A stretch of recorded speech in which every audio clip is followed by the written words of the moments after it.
Sangat keras. Terdengar? Kurang Terdengar. jelas? Sangat keras dan jelas.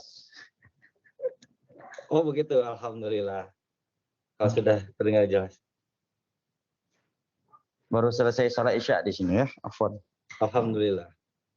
Barakallahu fiik Ustaz. Baik, kita mulai. Fadhol Ustaz. Naam. Bismillahirrahmanirrahim. Assalamualaikum warahmatullahi wabarakatuh. Alhamdulillah. Assalamu ala Rasulillah wa ala alihi wa sahbihi wa sallam katsira, amma ba'd. Alhamdulillah, tiada henti-hentinya kita memanjatkan puji dan syukur kita kehadirat Allah Jalla wa Ala yang telah berfirman, wa in ta'uddu ni'matallahi la tuhsuha innal insana lazalumun kafar. Dan kalaulah kalian ingin menghitung-hitung akan nikmat Allah atas kalian, la tuhsuha, tidak akan mampu menghitungnya. Innal insana lazalumun kafar. Sesungguhnya manusia itu pelaku kezaliman dan kekufuran. Merupakan nikmat dan anugerah dari Allah Jalla wa Ala kepada kita yang wajib kita syukuri adalah nikmatnya pertemuan dan perkumpulan di majelis ilmu agama yang seperti ini. Mudah-mudahan Allah Jalla wa Ala memberkahi pertemuan kita ini dan kita memohon kepadanya sebagaimana Ia telah mempertemu dan mengumpulkan kita di majelis ilmu agama yang mulia seperti ini agar mengabadikan pertemuan dan persahabatan serta persaudaraan kita ini hingga ke syurganya pada hari kiamat kelak. Amin ya rabbal alamin.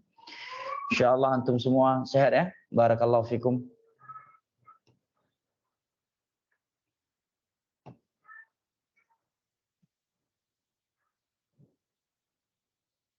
Hilang lagi suara. Terdengar Ustaz. Masya Allah. Malam ini siapa nih yang paling jauh? Dari Swedia sama dari Amerika dan Kanada Ustaz. Masya Allah. Swedia jam berapa sekarang? Jam berapa ya? Ya, silahkan Bu Ida, jam berapa saat ini? Dan juga Ummu Amr, jam berapa di Malam. Amerika atau di Kanada saat ini? Kalau Amerika jam 10 pagi ya? Iya, mungkin. Kalau di Swedia jam 14.37 Ustaz. Masya Allah. Masya Allah. Jadi kajian panjang pun nggak masalah ya, karena lagi siang ya. Iya. Ini temannya, Masya Allah. Teman-teman yang di Jawa Timur sudah mulai mengantuk nih ya. Nah, kalau di Aceh baru aja selesai salat Isya. Barakallahu fikum. Baik, ikhwanil kiram wa akhwati al-karimat rahimani Allah wa iyyakum wa baraka fikum. Kita lanjutkan kembali kajian kita membahas kitab Asbabu Sa'adatil Usrah. Sebab-sebab kebahagiaan rumah tangga. Kata Syekh Sulaiman hafizahullahu taala, wa inna min asbabi sa'adati fil usr أو في الأسرة أن يكون الرجل ملتزما بمنهج الصالحين في معاملة أسرته. Dan di antara sebab kebahagiaan di dalam rumah tangga adalah di mana seorang suami dia berjalan di atas jalannya orang-orang saleh terdahulu dalam bermuamalah dengan anggota keluarganya. Dia meneladani mereka dan mengikuti jalan mereka. Bagaimana jalannya orang-orang saleh dalam bermuamalah dengan anggota keluarga mereka? Kata Syekh, fayakuna mahmud as-sirah. Sikap dia dalam menyikapi anggota keluarganya adalah sikap yang terpuji. Thayyib as-sarirah. Bersih hatinya terhadap anggota keluarganya. Karena ada sebagian orang, subhanallah, hatinya itu tidak bersih terhadap istrinya. Hatinya tidak bersih terhadap anak-anaknya dan anggota keluarga yang lainnya. Tidak bersih dari sifat suka marah, tidak bersih dari sifat dengki, ya, tidak bersih dari sifat suudzon, mudah berburuk sangka. Nah,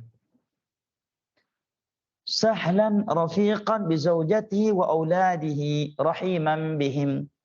Dia orangnya mudah, luas mudah nggak saklek. Karena kan ada sebagian orang saklek, egois. Seorang yang saleh dalam bermuamalah dengan anggota keluarganya itu sahlan. Dia mudah orangnya. Luas. Ya. Kalau dia ngomong A, nggak mesti harus A. Selama boleh B, nggak masalah. Jadi nggak perlu saklek. Ya. Apabila Allah Jalla wa'ala dalam agama saja, dalam perkara agamanya, Allah nggak saklek. Terkadang suatu hukum nggak baku. Ya. Terkadang ada pilihan. Ya. Maka kenapa kita terhadap anggota keluarga kita tidak bisa bersikap demikian? Misalkan kita memerintahkan mereka dengan suatu perintah harus dikerjakan dalam waktu ini. Tidak boleh mereka melakukan lebih duluan atau terlambat dari waktu yang telah kita perintahkan. Padahal seandainya mereka melakukannya lebih cepat atau terlambat sedikit, tidak ada kerugian dan tidak ada kehancuran sedikit pun.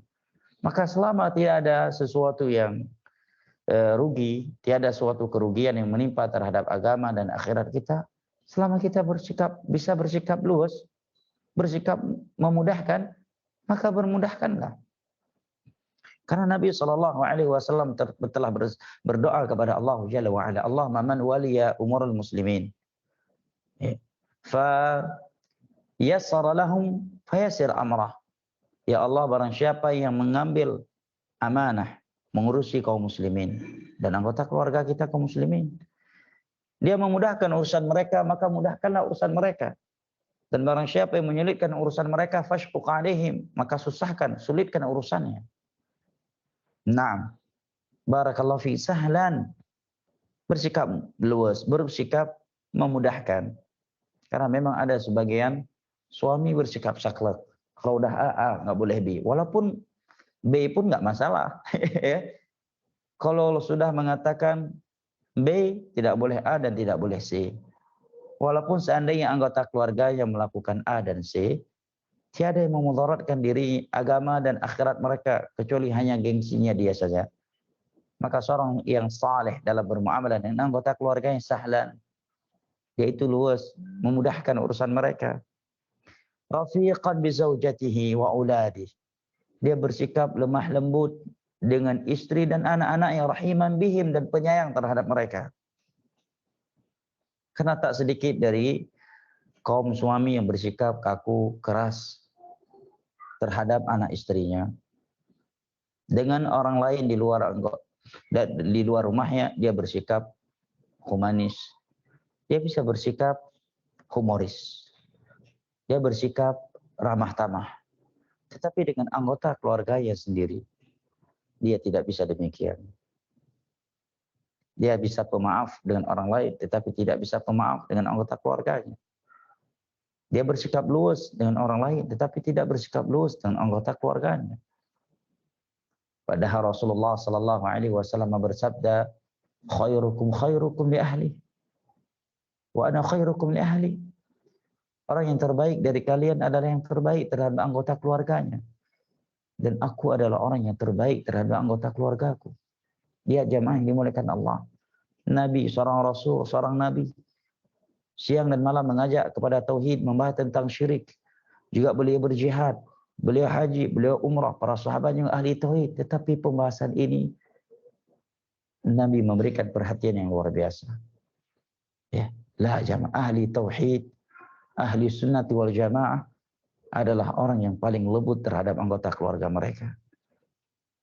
Seandainya mereka bersikap setia, bersikap humanis, bersikap humoris, bersikap adil, bersikap luas terhadap manusia, maka mereka bisa bersikap lebih luas, lebih penyayang, lebih humoris, lebih humanis terhadap anggota keluarga mereka. Lah ikhwan, ya. Jangan sampai kita sudah ngaji, sudah lama mengaji, sudah paham tauhid, sudah paham sunnah, sudah mengaji sunnah, tetapi masih tidak bisa merealisasikan hadis Nabi, khairukum li ahli. Orang yang terbaik dari kalian adalah yang terbaik untuk anggota keluarganya. Kata beliau, warifqu ma kana fi syai'in illa zanah wa ma nusya min syai'in illa syanah. Karena kelemah lembutan itu tidaklah berada di dalam sesuatu kecuali mengindahkan sesuatu itu. Dan tidaklah dihilangkan dari sesuatu kecuali merusakkan sesuatu tersebut. Sebagaimana dalam hadis yang diriwayatkan oleh Imam Muslim dari Aisyah radhiyallahu anha. Kemudian kata Syekh, la yukallifuhum syatata. Jangan suka memberat-beratkan anggota keluarga, memberikan beban kepada keluarga yang mereka berat dan tidak mampu melakukannya. Bersikap luaslah. Bukankah Nabi SAW menyebutkan bahwa seorang mukmin itu sahlun hayyin, ya, sahlun hayyin, mudah orangnya, mudah menerima apa adanya dan juga memudahkan urusan orang lain. Hayyin, ringan, ya, tidak ribet, orangnya simple. Nah, orangnya simple. Wa yuwattin nafsahu ala qubulil munaghisat minhum. Hendaknya dia berjiwa berlapang dada terhadap masukan dan kritikan anggota keluarganya. Terkadang dalam berumah tangga itu, ya, sebagian suami itu tidak mau mendengar dan tidak mau menerima pendapat anggota keluarga yang lainnya. Contohnya misalkan ingin melakukan suatu safar. Dia mungkin sudah berpendapat, mengambil kesimpulan kita safar hari ini dan begini dan begitu.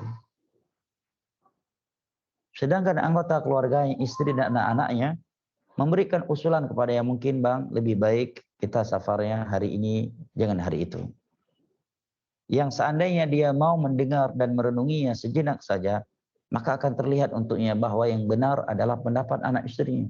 Tetapi karena dari awalnya dia sudah bersikap egois, bersikap kaku, saklek, ya, maka kebenaran yang ada dalam pandangan mereka tidak terlihat olehnya. Bahkan lebih buruk dari itu, anggota keluarganya tidak berani memberikan usulan dan pendapat dalam sesuatu yang telah dia putuskan. Karena mereka tahu kalau diberikan pendapat, ini suami atau ayah, pasti akan marah-marah dengan kita. Lah, tidak demikian Ahlus Sunnah wal Jamaah, ya ikhwan.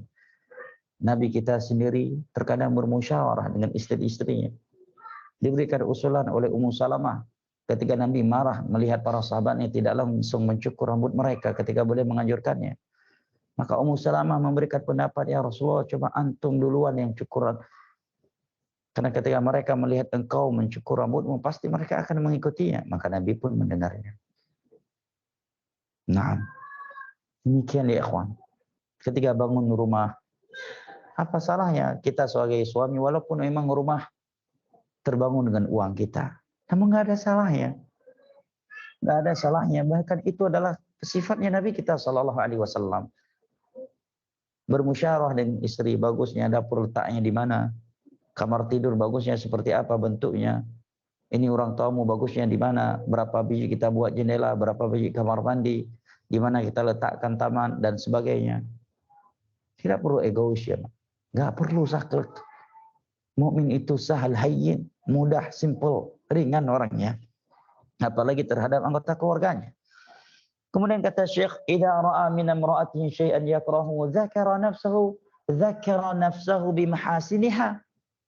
Apabila dia melihat sesuatu yang ia tidak sukai dari istrinya, mungkin melihat istrinya sedang kurang bersih, ya, atau istrinya tidak melaksanakan suatu perintah yang telah ia berikan, atau suatu hal lainnya yang tidak ia sukai dari istrinya, maka hendaknya dia mengingat kebaikan-kebaikan yang telah ada dari istrinya sebelumnya.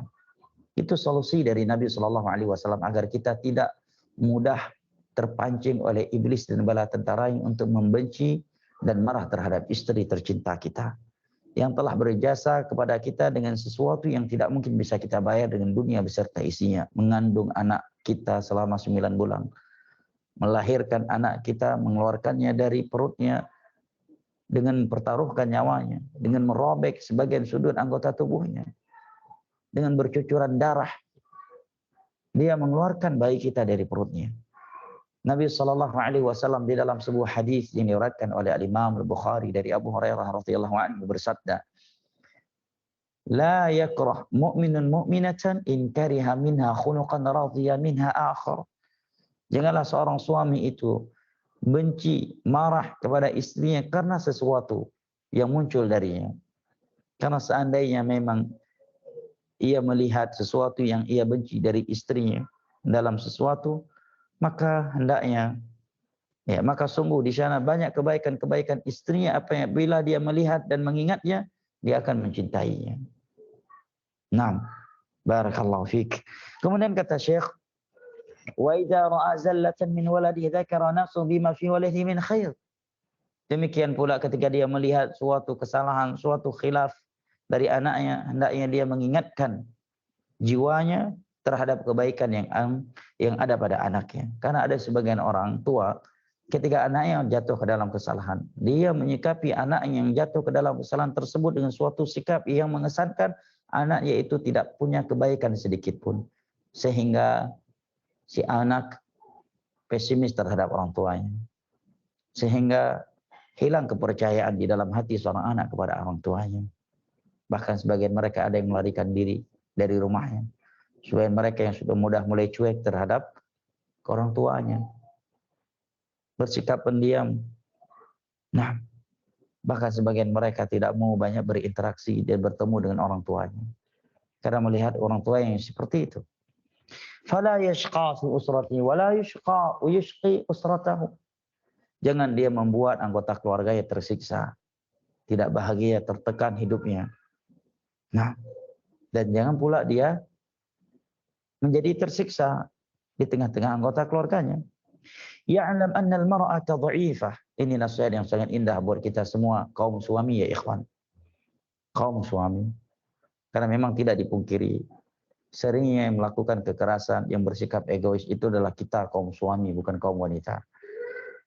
Walaupun banyak dari kaum wanita yang juga bersikap demikian, tetapi secara umum kekerasan dan egois itu muncul dari kita kaum suami. Kita lebih sering egois, lebih sering bersikap keras ketimbang kaum wanita. Kalau wanita, mereka lebih sering dari sisi melupakan kebaikan suaminya ketika melihat suatu kejelekan yang muncul darinya sebagaimana dalam hadis yang sahih. Nah, maka Syekh ingatkan kita kaum suami, ya'lam annal mar'ata dha'ifah. Hendaknya dia mengingat bahwa namanya wanita itu lemah. Lemah jemaah. Tapi bayangkan jemaah, dia seorang wanita yang lemah.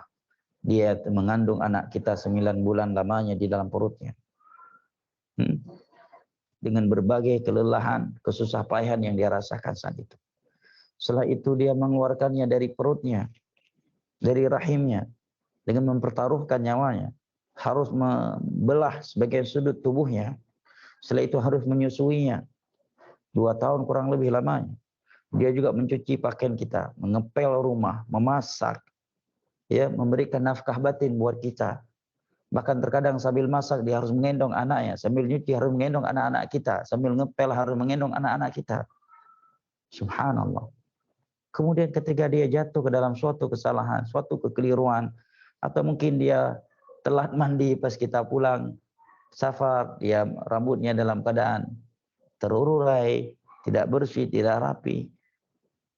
Dan di situ syaitan akan datang, memberikan berbagai bisikan ke dalam hati kita agar kita bersikap dengan sikap yang hanya menimbulkan kerugian terhadap anggota keluarga kita dan diri kita.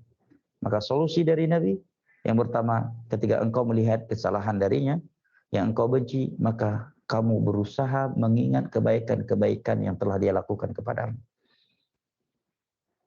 Yang kedua, hendaknya engkau mengingat dia wanita. Wanita. Dia bukan laki-laki. Dia tercipta dari tulang rusuk yang paling bengkok dari kita. Maka dia bagian dari kita. Dia tidak tercipta dari baja. Dia tidak tercipta dari batu. Dia tidak tercipta dari besi yang kokoh, yang bisa dibanting-banting, yang bisa dilempar-lempar, yang boleh ditendang-tendang. Lah, dia dicipta dari tulang rusuk yang paling bengkok dan yang paling atas. Yang kedua kata Syekh, wa annahu akhadha bi amanatillah. Ingat engkau sebagai seorang suami, istri kamu itu engkau ambil dengan amanah dari Allah Jalla wa Ala. Dan itu Yang Nabi katakan di dalam hadis yang sahih dalam Sahih Bukhari, ketika Nabi berkhutbah di hari wada', Nabi berkata, "Fa innakum akhadtumuhunna bi amanillah." Istri-istri kalian tuh kalian ambil dengan amanah dari Allah. Ya ikhwan, apabila kita tidak mau mengkhianati amanah yang diberikan oleh seorang presiden, seorang menteri, seorang gubernur, seorang bupati, seorang perdana menteri, seorang raja kepada kita, kita tidak mau mengkhianatinya, maka kenapa kita mau mengkhianati amanah ya dari Allah Jalla wa'ala? Dan istri kita disebutkan langsung secara khusus oleh Nabi, dia adalah amanah dari Allah. Maka ketika kita ingin menzaliminya, maka ingatlah yang pertama kali bahwa kita akan berhadapan dengan Allah. Kita sedang berkhianat kepada Allah, bukan sekedar karena dia sebagai istri, ya, karena dia punya anggota keluarga, bukan sekedar karena perasaan, lah. Tapi lebih dari itu karena dia adalah amanah dari Allah. Menzaliminya sejatinya kita berhadapan dengan Allah. Kita ingin punya masalah dengan Allah. Kita ingin berkhianat kepada Allah Jalla wa Ala. Fala yazlimuha abadan. Jangan sekali-kali engkau menzalimi istrimu. Karena dia amanah dari Allah. Dia wanita yang lemah dan telah melakukan banyak kebaikan untukmu.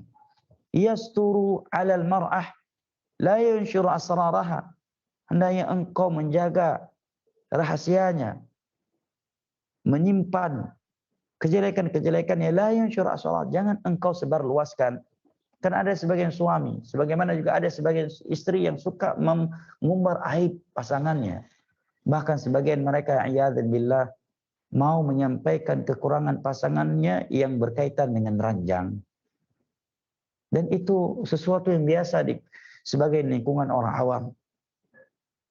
Ada yang mengatakan suamiku kekurangannya ini dan itu, yang satu lagi demikian. Bahkan sebagian mereka berbicara tentang kekurangan pasangan hidupnya yang berkaitan dengan syahwat dan berkaitan dengan ranjang. Allah musta'an. Di dalam sebuah hadis yang diriwayatkan oleh Imam Muslim, Nabi SAW bersabda, "Inna min syarrin nas." Sesungguhnya di antara manusia yang paling buruk di sisi Allah Jalla wa Ala di hari kiamat adalah ar-rajulu yufdhi ila imra'ati wa tufdhi ilaihi thumma yanshuru sirraha. Adalah dua pasangan suami istri yang sudah saling membuka, ya, sesuatu yang tersembunyi di antara mereka, saling memberikan rahasia, membukakan rahasia, kemudian mereka menyebar luaskannya. Rahasia di antara mereka. Ini berkaitan dengan rahasia di atas ranjang, ataukah rahasia-rahasia lainnya yang tidak layak mereka sampaikan kepada orang lain. Nah, tapi sampai disebutkan oleh para ulama, seandainya engkau mendapati istrimu sudah tidak lagi perawan, maka tidak baik, tidak boleh engkau menyampaikannya kepada orang lain karena itu aib. Nah, kemudian kata Syekh, ar-rajulul ladzi yasiru 'ala manhajis salihin, seorang yang berjalan di atas jalannya orang-orang saleh dalam membina rumah tangganya, dia akan bersikap, perhatikan kata Syekh, yadhahiku ahlahu wa yula'ibuhum. Dia akan bersikap humoris dengan keluarganya, wa yula'ibuhum. Dia suka bermain-main dengan mereka, bersundawurau dengan mereka. Kenapa dia melakukan itu? Kenapa jamaah? Iqtidaan bin Nabi sallallahu alaihi wasallam. Karena dia ingin meneladani Rasulullah sallallahu alaihi wasallam dalam membina rumah tangganya. Yara'ahum li'annahu ra'in. Dia membina mereka karena dia pemimpinnya. La yadrib imratahu darban syadida. Dia tidak akan memukul istrinya dengan pukulan yang keras. La yadrib imratahu darban muntaqim. Dia tidak akan memukul istrinya dengan pukulan kemarahan. Karena pelampiasan. Wa innama indaraba, seandainya dia memukul seandainya. Kata Syekh. Kenapa? Karena memang pukulan itu adalah solusi terakhir. Seandainya dia harus memukulnya darabaha darba mu'addib, maka pukulan yang dia berikan adalah pukulan pelajaran. Di mana kata Syekh, tash'ur ma'ahu annahu yu'addibuha. Di mana si istri ketika mendapatkan pukulan dari suaminya tersebut, dia sadar dan dia paham. Ini adalah pukulan cinta dari suaminya. Ini pukulan kasih sayang. Ini adalah pukulan pendidikan. Ini adalah pukulan pelajaran yang ingin diberikan oleh suamiku kepadaku yang sudah melakukan kesalahan. Amma idza daraba darban intiqamin fa darabaha darban shadida wa jaladaha jaldan takhruju sa'adatu minal bait. Adapun kalau dia memukul istrinya dengan pukulan kemarahan, pukulan pelampiasan, sehingga dia memukulnya dengan pukulan yang keras, istri pun memahami suaminya ini sedang marah, ya, karena amarah yang membara, sehingga dia mencambuknya, maka akan keluar, akan hilang, akan pergi kebahagiaan dalam rumah tangganya. Nah, yaqulu Nabi sallallahu alaihi wasallam, Nabi sallallahu alaihi wasallam bersabda, la yajlidu ahadukum imra'atahu jaldal 'abd thumma yujami'uha fi akhiril yawm. Janganlah salah satu di antara kalian, wahai kaum suami, memukul, mencambuk istrinya layaknya seorang budak yang dicambuk oleh majikannya. Padahal di sore harinya dia butuh kepadanya, dia menjimainya di akhir harinya. Ini sindiran yang luar biasa dari Nabi kepada kaum suami. Hadis ini diriwayatkan oleh Imam Al-Bukhari, karena sebagai suami ketika marah kepada istrinya seakan-akan dia tidak butuh lagi kepada istrinya seumur hidupnya. Padahal baru beberapa jam dia memukul istrinya, dia sudah membutuhkan nafkah batin dari istrinya. Nah, ini disindir oleh Nabi loh.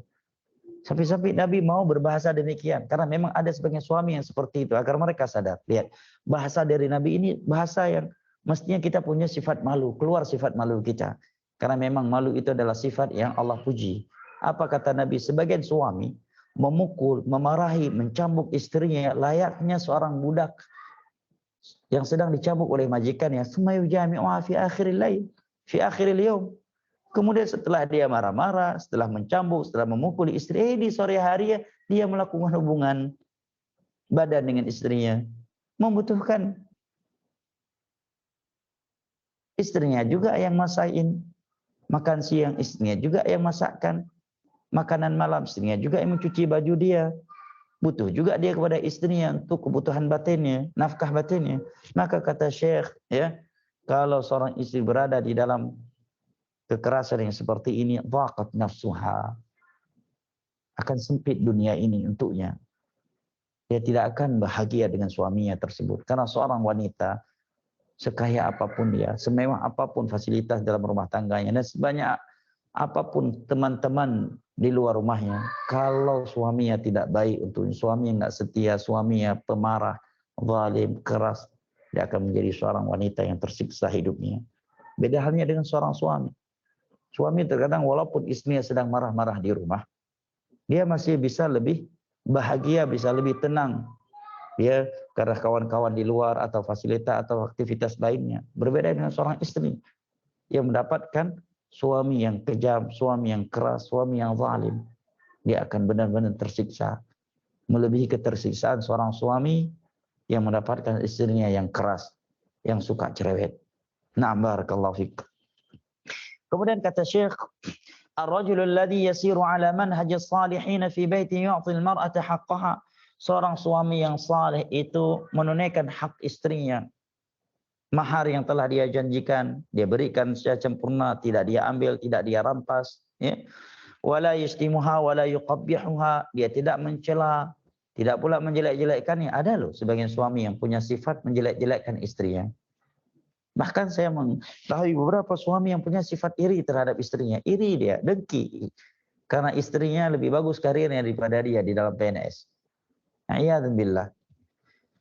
Wala yuqabbihu ahlaha, suami yang saleh itu juga tidak akan menjelek-jelekkan keluarga istrinya. Wala yal'anuha, tidak melaknatnya. Wala yal'anu ahlaha, tidak pula mencela anggota keluarga istrinya. Limadha? Kenapa hal itu semuanya tidak ia lakukan? Li'annahu ya'lam annahu qila li Rasulillah sallallahu alaihi wasallam ma haqqu zaujati ahadina alaina. Karena dia tahu hadis Nabi sallallahu alaihi wasallam. Tatkala Nabi ditanya apa hak istri kami yang harus kami tunaikan wahai Rasulullah, Nabi menjawab antut'imaha idza ta'imt. Engkau berikan makan kepadanya apabila engkau makan. Yang suka wisata kuliner sama ikhwan, ikhwan. Ya, ikhwan yang suka wisata kuliner sesama ikhwan di luar. Ingat, idza ta'imta antut'imaha idza ta'imt. Berikan makan kepada istrimu apabila engkau makan. Ya, Masya Allah kalau lagi touring bareng, gowes bareng, ya, olahraga bareng, pergi kajian bareng, inti royalnya luar biasa. Makannya Masya Allah biryani, kambing bakar. Ketika di rumah tempe, tahu. Kemudian mengingatkan istri ya sayang, baik-baik ya Zuhud, kita harus bersabar sayang. Biar di akhirat kita lebih sempurna balasannya. Kalau di luar rumah, makannya biryani, kambing bakar, kebab, di rumah tempe sama tahu dengan istrinya. Subhanallah. Kemudian kata Nabi SAW, wa antak sumuha idak tasait. Kau berikan pakaian untuknya apabila engkau berpakaian. Sebagian suami kalau untuk dirinya pakaiannya Masya Allah brand. Sepatu harus sepatu yang brand. Sendal harus sendal yang brand. Celana harus merek yang brand. Baju harus branding. Semuanya harus brand. Untuk istrinya, Masya Allah.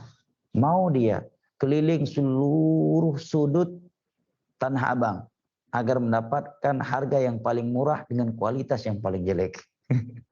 Siapa nih yang seperti ini? Semoga dapat hidayah. Wala tadribal wajh. Jangan kamu memukul wajah istrimu. Seandainya kamu harus memukul, dan memukul itu boleh, dan itu solusi terakhir, jangan sekali-kali engkau memukul wajah istrimu. Nah, bahkan dalam riwayat yang lain Nabi mengatakan, boleh memukul apabila itu solusi terakhir, tetapi darban ghaira mubarrih. Pukulan yang tidak melukai, yang tidak menzalimi. Dalam sebagian riwayat disebutkan menggunakan arak, kayu siwak. Kayu siwak itu segini. Yang paling besarnya segini. Nah, wala tuqabbih. Jangan engkau jelek-jelekkan istrimu. Bahkan sebagian mereka menjelek-jelekkan istrinya di media, di dunia maya. Wala tahjur illa fil bait. Sekalipun engkau sedang marah, sedang cekcok, jangan sekali-kali engkau memboikot istrimu kecuali di dalam rumah. Cekcok nih, berantem, jangan perlihatkan kepada orang lain. Jangan sampai pemboikotan itu meluas sampai keluar rumah sehingga istrimu pergi gaji, ente nggak mau ngantar. Istrimu ke pasar, ente nggak mau ngantar. Istrimu ke rumah sakit, ente nggak mau antar. Istri pulang ke rumahnya, ente nggak mau antar. Istri perlu safar, ente nggak mau menemani. Akhirnya yang rugi ente sendiri. Ketika terjadi kecelakaan, perampokan, ya, pelecehan seksual, dan sebagainya. Dan seandainya engkau melakukannya, maka sesungguhnya kita sedang melawan Allah Subhanahu wa taala. Kita sedang melawan Rasulullah sallallahu alaihi wasallam, bukan sekedar istri kita. Nah, wala tahjur fil bait. Kalau kamu memboikotnya cukup di dalam rumah, jangan sampai keluar rumah. Kalau istri mau keluar rumah dan kita sedang marah cekcok, mau ke pasar, ya, antar. Walaupun di atas motor kita sedang marah, nggak mau bicara tuh, mau, ya. Setiap dia tanya, dia minta sesuatu, kita masih marah-marah, tetap antar ke pasar. Kajian antar. Dia mau ke rumah sakit antar. Mau ke orang tuanya antar. Jangan kamu boikot di luar rumah. Nah, hadis ini diriwayatkan oleh Imam Abu Daud, Ibnu Majah dan Ibnu Hibban, disahihkan oleh Syekh Al-Albani rahimahullah taala. Kemudian kata Syekh, perhatikan ya ikhwan, la yuhasibu imra'atahu ala kulli syai'. Suami yang saleh itu tidak akan menghisab, memperkarakan istrinya dalam segala hal. Karena memang ada sebagian suami, dia perkarakan istrinya dalam perkara sekecil, ya, sekecil apa, dalam semua perkara, walaupun itu perkara kecil. Hanya masalah letak piring di dapur saja dia marah-marah sama istri. Hanya masalah letak sendal yang kurang rapi, atau mungkin sapu yang istri lupa menyimpannya di tempat penyimpanannya, atau pakaiannya ya mungkin mestinya dilipat dengan bentuk yang seperti ini, rupanya dilipat dengan bentuk yang tidak dia inginkan. Nggak perlu jamaah. Atau nasi ya agak terlambat sedikit masaknya, atau dia pinginnya jus wortel, rupanya istri buatnya jus jeruk, ya, dan sebagainya. Kata Syekh, la yuhasibu imra'atahu ala kulli syai'. Jangan kamu perkarakan istrimu dalam setiap perkara. Suami yang saleh tidak akan seperti itu. Kenapa dia tidak akan seperti itu? Li'annahu ya'lam. Karena dia tahu hadis Nabi SAW yang berbunyi istausu bin nisa'i khaira. Sering-seringlah kalian berpesan kebaikan terhadap kaum wanita. Fa innal mar'ata khuliqat min dhira'. Karena wanita itu tercipta dari tulang rusuk. Wa inna a'waja syai'in fi dhina' ala. Dan tulang rusuk yang paling bengkok adalah yang paling atasnya. Dan dia tercipta dari itu. Istri banyak kesalahan, emang lumrah. Yang aneh itu istri nggak punya kekurangan, nggak pernah melakukan kesalahan. Itu aneh dan nggak mungkin. Dia wanita. Kenapa dia bisa sering buat kesalahan? Jawabannya karena dia wanita. Sebagaimana kalau ada yang bertanya, kenapa sih manusia ini suka berbuat kesalahan? Jawabannya karena dia anak keturunan Adam, bukan anak keturunan malaikat. Demikian pula istri kita. Kenapa dia terkadang melakukan kesalahan, bahkan sering melakukan kekhilafan? Jawabannya karena dia wanita yang diciptakan dari tulang rusuk yang paling bengkok, dari tulang rusuk kita yang paling atas. Fa in zahabta tuqimuhu kasartah. Kalau engkau bersikap kaku, bersikap keras dalam meluruskannya, maka dia pasti akan patah. Dia akan patah. Wa in tarakta lam yazal a'waj. Tetapi kalau engkau membiarkannya, tidak membina, tidak membimbing dan menuntunnya, maka dia akan semakin bengkok. Fastausu bin nisa'i khaira. Solusinya sering-sering memberikan nasihat, sering-sering memberikan ujangan, peringatan, teguran, jangan pernah bosan. Karena Nabi yang memerintahkannya. Ingat, ketika kita sudah mulai bosan memberikan nasihat, kok kayaknya ya sudah terlalu sering saya memberikan nasihat, kayaknya udah perlu dengan pukulan deh, kayaknya udah perlu dengan cacian deh, kayaknya udah perlu dengan kekerasan deh. Ingat hadis Nabi ini, sering-seringlah engkau memberikan wasiat, nasihat, dan jangan pernah bosan. Fa in dhahabta tuqimu kasarta. Kalau kamu bersikap keras, dia akan patah. Sebagaimana kalau engkau cuek, tidak mau lagi membimbing dan membinanya, dia akan semakin bengkok. Maka solusinya Nabi ulangi kembali. Fastausu bin nisa'i khaira. Sering-seringlah engkau memberikan wejangan, nasihat, teguran yang baik. Khaira. Naam, wallahu ta'ala alam bisawab. Ikhwani al-kiram wa akhwati al-karimat, rahimani Allah wa iyyakum wa baraka fikum. Ya, kiranya ini yang dapat kita kaji pada kesempatan ini. Maka dengan ini kita walillahilhamd telah menamatkan kitab ini. Masya Allah, semoga yang telah kita pelajari dari kitab ini bermanfaat. Dan kita memohon kepada Allah Jalla wa'ala agar Allah memberikan taufiknya kepada kita untuk mengamalkan nasihat-nasihat indah dari Syekh dalam kitab ini. Kita semuanya, para suami dan kaum istri. Dan kita memohon kepada Allah Jalla wa'ala, semoga Allah melanggengkan sakinah, mawaddah, warahmah rumah tangga kita hingga ke surganya pada hari kiamat. Amin ya rabbal alamin. Mungkin ini yang bisa saya kaji, dan walillahilhamd dengan ini kita telah menamatkan ini. Dan insyaallah taala kalau antum dan antuna semuanya masih menerima anak, insyaallah habis Idul Fitri kita bertemu kembali. Karena insyaallah mulai besok semua kajian saya liburkan sampai Idul Fitri. Barakallahu fikum. Nah, tadi alhamdulillah tidak terasa ya. Untuk kitab Asbab Sa'adatil Usroh ini sudah ditamatkan tuntas dalam 11 pertemuan. Masya Allah, mudah-mudahan jamaah yang mencatat dapat mengamalkannya, menghafalnya, mengingatnya, mengamalkannya, kemudian juga menyampaikannya kepada yang lain. Bagi yang lupa,